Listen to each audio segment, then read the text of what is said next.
再来还有那个开场。欢迎大家收看我们第一期节目朋友局，我是小鹏，我是阿菊。我们我们还没到重要的那个时刻，我们隆重欢迎我们的首期嘉宾，妈呀都破音了，小飞同学。欢迎小飞。小飞来个自我介绍。其实他们是来我的办公室来那个直播的，对，非常，所以他们欢迎我呢，也是有点奇怪。非常感谢小飞帮我们提供了一个非常好的专业的录音设备，这两个大灯真的看起来帮我们有点吓人，把我们都照了，把主持人都紧张了。你让我自己介绍我自己，要3维，包括型号什么都要说到。型号其实不确定，也不能叫 sad。我觉得我之前第一任男朋友的时候我只做1，第二任男朋友只做0，第三任的男朋友做 sad， 第四任开始长期做0，做了好久。这个不用讲吧？我觉得这个是。等下，我听你的意思就是说，如果说你再继续往下说，我们这个就不用再往下问。对，这些都不用了。你会说到第几十任之后？你现在这个是7任，总共7任，所以我觉得大家会不会对你这个7任是数字有点怀疑是吗？17任，不是怀疑，7任感觉很多。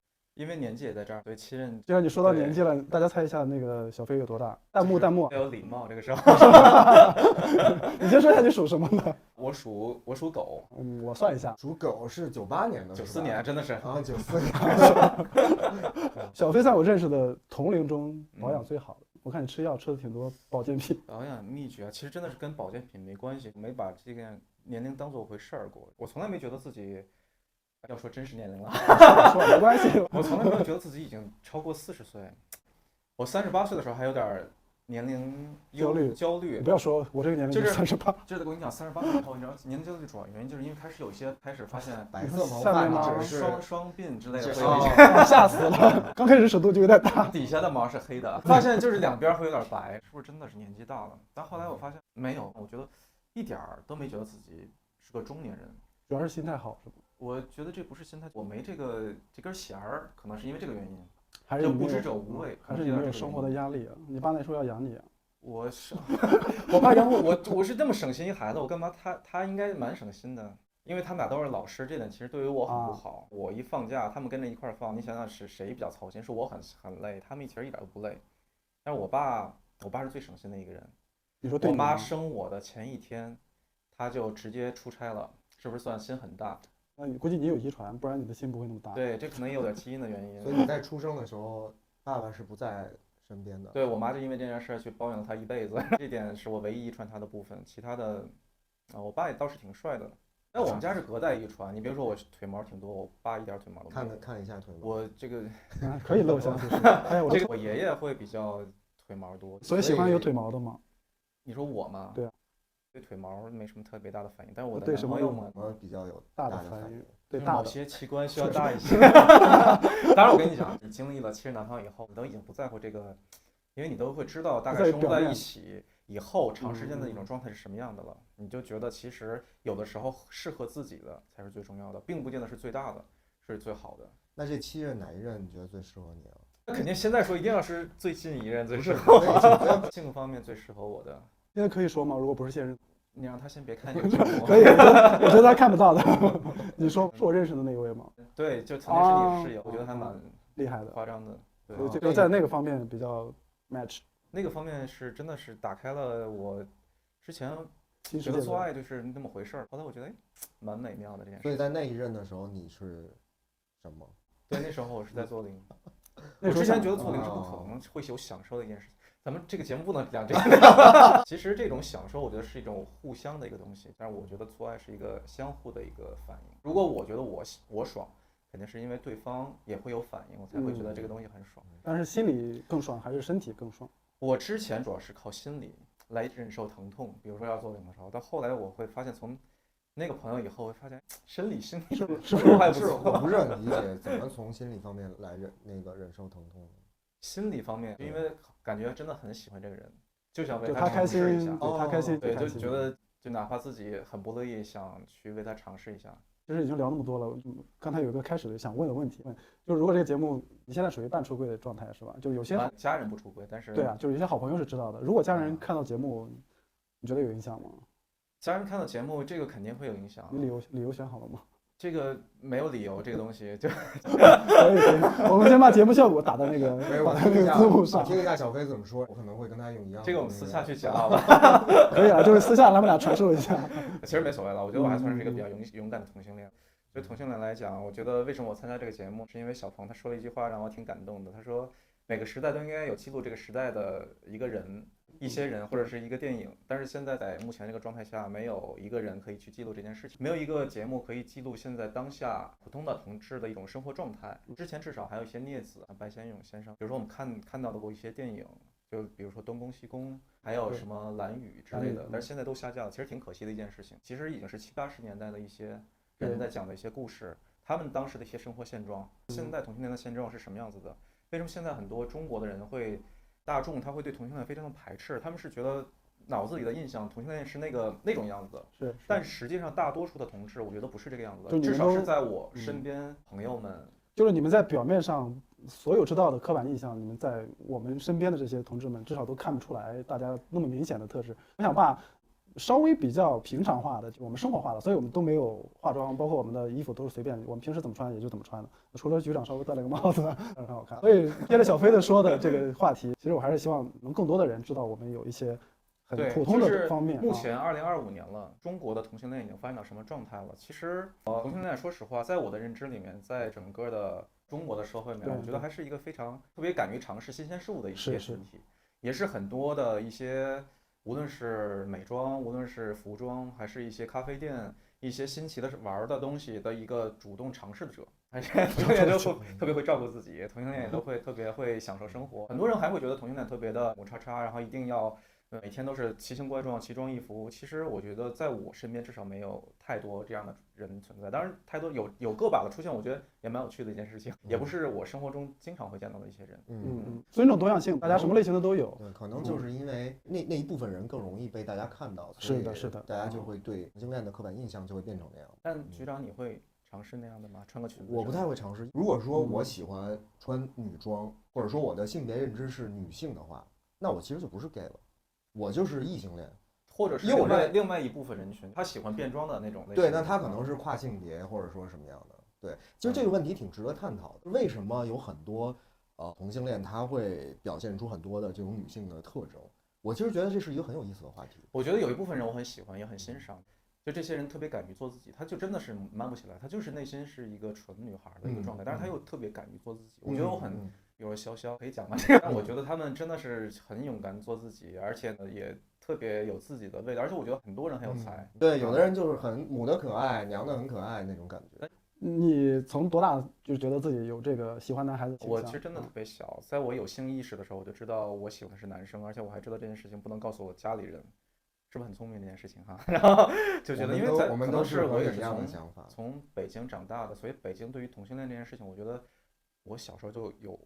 所以就是刚才你谈到了很多70、80年代出了很多东宫西宫类似这种男女的电影，你自身的成长经历，你觉得你小时候大家对同志的这个环境跟现在这个同志的环境比，一个波折的发展过程？我只能说我之前学生状态的我只能说我之前学生状态的我自己的一个心理感受。我只觉得学生时代真的很黑暗，那个时代是我基本上特别对同志特别不友好的是吗？所以我觉得我永远找不到归属感。小时候没有那么多其他的词，他顶会说什么二椅子，会说那种反正都是非常比较负面的评价。喜欢男生了，感觉是一个做错的这件事情，就你会有负罪感。小时候，局长，你也是在北京长大的是吧？对，你身边有这种，或者是你自己有没有经历过这种？我觉得每个学校里面都会有1、2个很娘的那种人，会容易被看出来的，容易被孤立。对，所以很容易被大家私下，比如说会嘲笑他也好，或者说就私下背地里面蛐他那种感觉。我觉得有一个很大的原因，因为大家都想要跟别人保持一致。比如说我穿白球鞋，如果今天我没有穿白球鞋，可能就会成为异类，就可能会被老师批评，你就会觉得是个不好的东西。所以在那个时代，只要一说同志有关的东西，大家都觉得是不好的，是坏的东西。其实你觉得同时期的中学啊、高中的时期，应该也有一些不少的跟你同类的人？不是，我觉得是，确实是我们班一个小学40个同学，就有3个男生是 gay， 也都是工作了之后才知道。大家居然小学同学还有联系吗？到现在就是这3个 gay 联系，其他人没有联系。那你从什么时候就是真正的觉得我可以从内心上接受我自己，并且稍微大胆的做自己？我觉得2个时间是让我特别大的改变，一个是康熙来了，对我影响特别大。对，在这里边感谢起来 S。我觉得小 S 和康永哥是我人生观价值观的一个特别大的一个改变。我发现原来可以这样活，我觉得原来人生可以是这个样子。你们两个是见过蔡康永本人的是吧？是有一些，因为一些他的前任，我们共同认识的人，所以认识了蔡康永哥人也很好。对。有机会可以邀请他来参加您的节目。希望你发动一下你的前男友，帮我们找一下。弹幕支持起来。我们下期节目就是小飞的7个前任是吧？这可以，能不能邀请2、3个来？凑齐以后唤醒神龙是吧？就把蔡康永召唤。我们先把那话题说完，刚才说到哪来着？说到你什么时候开始建立自信？对这个。对，康熙来了是一个我特别大的改变。还有一件事情很触动我。我刚毕业去找了一家4A广告公司去工作，因为在4A广告公司有很多外国人，还有一些台湾、香港的朋友，都是同事嘛。因为他们可能会接受的事物比较多样性比较多一些。一次真心话大冒险，有个女生跟我特别好，她就问我你第一个亲的人是男生还是女生？是不是很贱这个问题？她也没有直接问你是不是 gay 啊？他应该是在暗恋你，用这一题直接就打消了念头。因为他们当时我跟那个女孩叫金童玉女。我当时真的犹豫了一下，因为周围都是同事，而且都是好多领导式的同事，都很大的岁数，而且好多老外。我就说亲的是一个男生，声音很小啊说的，因为我当时很怕这件事情，他们知道了我身份以后，我觉得会非常的尴尬，今后上班了以后都没有脸见人之类的一件事情。但是你知道说完了以后大家会鼓掌，竟然他们会鼓掌，就很开心。第二天上班我其实也有点胆怯，因为我怕进了办公室以后大家会有一些异样的眼神什么的。但是后来我发现并没有，而且这件事情之后大家对我特别友好，而且会更加的会把他们的一些烦心的事儿，或一些隐藏的一些小痛点，也会跟我去分享。好像我跟他们分享了一个特别大的秘密，他们也敢跟我敞开心怀一样。当然，我觉得这个是让我觉得作为同志来讲，不是什么一个大事儿，也不是一件坏的事情。而且我觉得在很多我身边的人旁边，我觉得大家也是有一个非常健康的认知的，他不觉得他是一个异类，或者是一个变态，或者是一个病态的状态存在。因为还是我们读了一部分书，素质包括认知水平会更高一些，所以相对来说我们受到的恶意可能会少一点。其实还有第3点是让我特别有明确对这个 gay 的这件事情没有那么在意的一件事情。我有一个朋友，他妈知道他是同性恋以后就特别的恼火，就特别的想上吊自杀。突然间我那个朋友也是非常胆大，就带着他妈去医院去报了个急诊，他就问那个医生来跟这个老太太说，你说同性恋这个东西能不能治，然后他是不是个疾病。那个医生说这是没有方法治疗的，它是一个你与生俱来的一种性喜好。他妈知道的这件事情，后来就完全就慢慢释怀。后来他妈就跟着我们一起去酒吧玩，甚至他都会给他那个朋友去找男朋友。哎，你看这小伙子挺好看的，你要试一下。下次你能看到这个他妈的身影，那就是我。所以你会希望你妈妈最后也能坦然的接受？我当然希望这样，但是因为我妈有心脏病，而且她已经70多了，我就不想让这件事情会对她造成什么样的，因为她毕竟需要一定时间的去消化这件事情。是。但老人家可能比较难一些，所以我就觉得没必要。但他如果真的知道就知道了，我觉得我是出于对他身体的考虑，所以我才没有出柜。那他对你现在没结婚，还有未来有没有想传宗接代的这个想法？有没有？肯定会有，所有的同性恋都会面临这一个难题啊。所以你现在已经过了催婚的这个年龄，没有，他们绝对没有放弃这一点。我觉得你只要不跟家长出柜说你是 gay， 他们永远不会放弃这一点去让你结婚的，因为他们我觉得对于我爸妈来讲，他们还是很爱我的。他们其实最主要的初衷是觉得老了以后会希望有个人能照顾你，所以他们是出于这点是一直去想让我找一个朋友。那现在的这一任，我知道的就是至少爸妈你也见过他的爸妈，对，公公婆婆对你还满意吗？当然很满意，因为他不知道我身份。就是你们两家同时出去玩的时候，以什么样的形式或者什么样的称呼来？对，因为你知道我在很长一段时间我在学编剧，编剧有一个大的好处呢，你会设定人设，你会设定世界观，你会讲故事。这就是我可以把我们家一家3口跟他们家一家3口一块出去玩，甚至一块过春节一个很大的原因，就是因为我们可以把它讲成一个非常完整的故事。因为他爸的年龄也不小，所以他也不希望出柜。其实说实话，你讲的再好的故事，我觉得都不如现实。如果两家互相接受了以后，这种状态更好的是吧？当然我是更希望这样，因为其实人生最不想对家长有所隐瞒的就是父母，但是你其实最想保护的也是他们。而且刚才小飞谈到了他怎么认知的这个过程，其实我觉得现在的这个年轻的同性恋们可能会更有主见，或者是更做自己。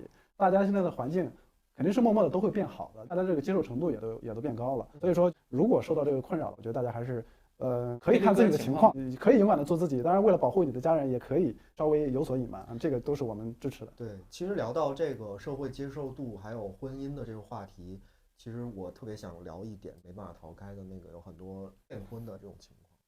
其实大家对这个情况都是骂声一片，很深恶痛绝。是，但是其实一个社会它对性少数群体的接纳程度和这个骗婚的这个比例，我觉得应该是成一个反比的。因为当你的社会越接纳一个性少数群体，那我就没有必要去骗婚了，就受害的群体会更少。对，还是希望这个社会更包容一些。其实大家会认为骗婚可能会毁掉这个女方的一辈子，但是其实也可以从另外几个角度来看，其实那个 gay 也是受害者之一，对他自己也毁掉他自己。你像我们的父辈和爷爷那一辈，他们肯定都是受害者，对，因为他们没有办法，他们比咱们的生活环境要更恶劣。其实相当于是双方都陷入在泥泞在一个完全没有爱的婚姻里面，被迫和自己不喜欢的人生活在一起，这是非常痛苦的一件事情。支持局长的对我刚才就你们讨论到这儿，我想说一个这一点，补充一点，如果我有见过个别的，他们跟那个女性结完婚之后，生完孩子之后才发现的，这可能就是他的性的认同时间比较晚。那这个东西我们就可能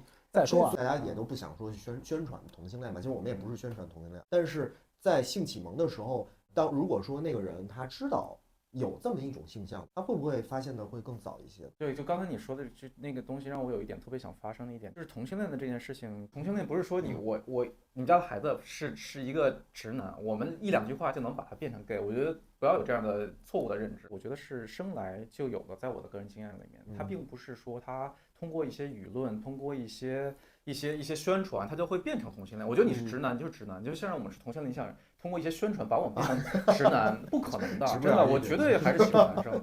我觉得这个就是一个看好你们家男孩子，你们要有同理心，你会知道，至少你可以去问医生，没有这样的先例。你是基因里面是什么？我觉得这是基因造成的，它并不是一个我几句话就把你孩子从一个喜欢女生变成喜欢男生，这简直是跟变魔术一样的。对，而且我还想补充一点，性取向有很多种，就比如我们常说 LGBT， 其实我作为 gay， 我有时候也不是很理解双性恋的那种感觉。如果有机会，我们也可以找一个公开的双性恋。其实我好像我们征集一下双性恋，后台私信我们下一期节目就请你，就你啊，就你。这个能来还是挺勇敢的。对，我还是希望有勇敢的人来的。我们还是话题引到小飞上。是我的魅力不够强，还永远跑偏。你觉得你和现任的性生活的和谐程度，肯定是比不上我们都共同认识的前任。现在还有性生活？我也有，还是有的。频率可以1个月1、2次，大概这样的。那你们交往几年？7年，今年是。那其实我觉得这个频率还是挺高的。高吗？对啊，是他更想要还是你更想要？这个不重要，但是但如果你想要的时候，你会直说还是身体？我会直接去讲啊，你可以更 smart 一点，但不一定非要说我想做爱之类的，这样你直白的跟他说，他是不会硬起来的。因为我觉得他可能展示不了。我觉得可能很多观众也会有需求。我还是挺想和我的对象做一做，但是我直说，然后又不行。讲几个 tips， 比如说请他吃海鲜大餐，多一些生蚝啊，就真的会有。你会时不时的去让他睡眠好一些，让他在精神特别好的情况下，当然你也要做自己的身材的维护，你也要保持自己的性感，别没事对着他使劲的放屁、拉屎、打嗝，这种东西都会影响大家2个人的性欲，因为长期时间在一起生活的，我觉得这个避免不了。我觉得这个我肯定会在他面前什么都去做的，但是。你到了那个时间想要的时候，你就一定在一段时间里面，你要稍微的克制一些，你还要保持自己的性吸引力的，你还要有自己的胸肌，要有腹肌，要有运动的感觉。看，对吧？这我都已经说了不少了吧？他那个局长的意思是看一下你的那个身材管理。还没到我想弄的时候。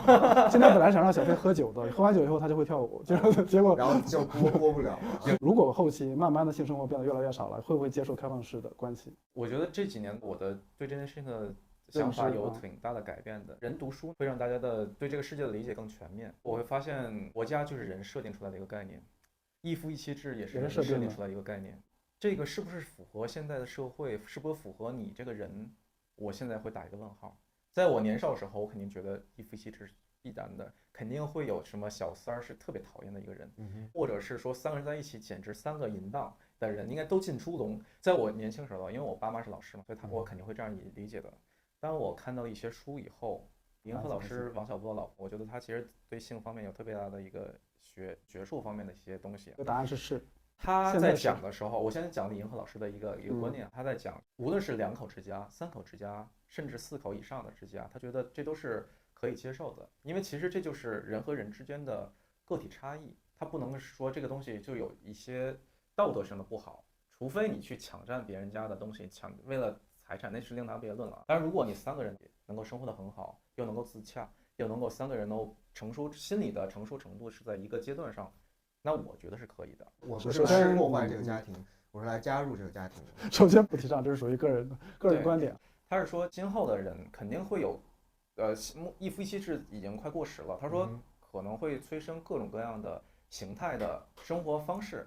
他说这种东西对于性来讲都是可以理解的。我觉得这个观点会挑战很多人的价值观。那肯定的。但是其实它是一个很值得被讨论的问题。因为为什么把那个就是多元关系，就是基本上都是2人关系，一夫一妻，多元关系拿出来探讨，是因为就随着这个时代的发展，现在整个地球的人类对于婚姻关系、对于生孩子这件事情，其实都有一个慢慢的思想上都有一个转变。我给大家讲一个小故事，也跟这个话题有关系。我刚开始交男友的时候，我们俩也是在一起2年了快。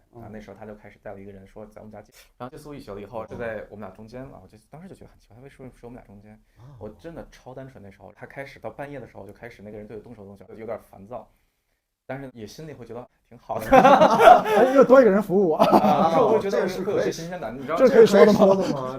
你要这么访谈我不是就是这么直接的 OK 的。但我真的想知道是几年的时候。这稍后再说，这不是重点，重点是说到后来的时候，那时候我只做1，他只做0。那个时候他就说你去薅他那里，我的手带到他的那个地方去摸，肯定会排斥。摸到了以后很开心。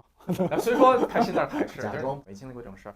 那个人很想去跟我发生关系，他就想把我那个朋友排斥在外，因为他是个1，他非常想我那时候绝对没做过0，而且我也绝对不会让他。他就我那朋友就说你起开我来，然后就把我弄到他们俩就开始发生了一些关系。通过这个事以后，我跟我那个朋友之间就产生了一些裂痕，这个裂痕到后来就没有方法修复，它会变成你们俩无论是在一起生活，还是说你们2个人今后的一些出轨，或者是有可能的东西成为一个打架的一个源头，都有可能是因为这件事情。不到1年我们俩就分手了。我懂你说的这个，因为这个时候其实我讲这个故事的中心思想是想说，3人世界可能不适合年轻的时候，但是如果3个人去很开心的做爱，那是另外一件事情。我觉得这种是属于一种危险关系，而且我觉得，包括现在，说实话，如果我跟我现在的朋友找了一个人，我相信也还是会有一个裂痕的。当然，除非我们2个人充分的沟通，充分的觉得这件事情 OK 的情况下。如果让你俩现在选一个明星，会选谁？你俩都喜欢？这个我们俩喜欢的还挺多共同交集的，是不是？现在行，宁泽涛之类的都算是天才。如果他睡你们俩中间就可以，李龙大什么的睡中间，他不在都可以。不能，我觉得这种意淫是完全可以的，意淫都不允许了，还怎么2个人在一起生活嘛？其实我刚才说康熙嘛，因为小 S 我前2天刷了一个节目，她说什么？她说她生完第3胎之后，她跟她老公就10几年再也没有发生过性关系。她说一个观点是，她可以接受开放式性关系，但是她老公不行。我只是说这个观点就现在很普通，不光是我们这个同志之间，男女之间也有这种现象可以存在。当然这是一个社会的话题，我们还是把焦点聚在小飞的身上。终于又回来了。对，我听到那个时候他抱我一下就射了，就不很夸张。他可能是他射了还是你射了？他射了，然后结果就被警察摁在了那个机场上，2只手2只脚都铐上了，这太夸张，菜刀都会这样。不要轻易的带菜刀去机场。对，除非你想被铐射。对。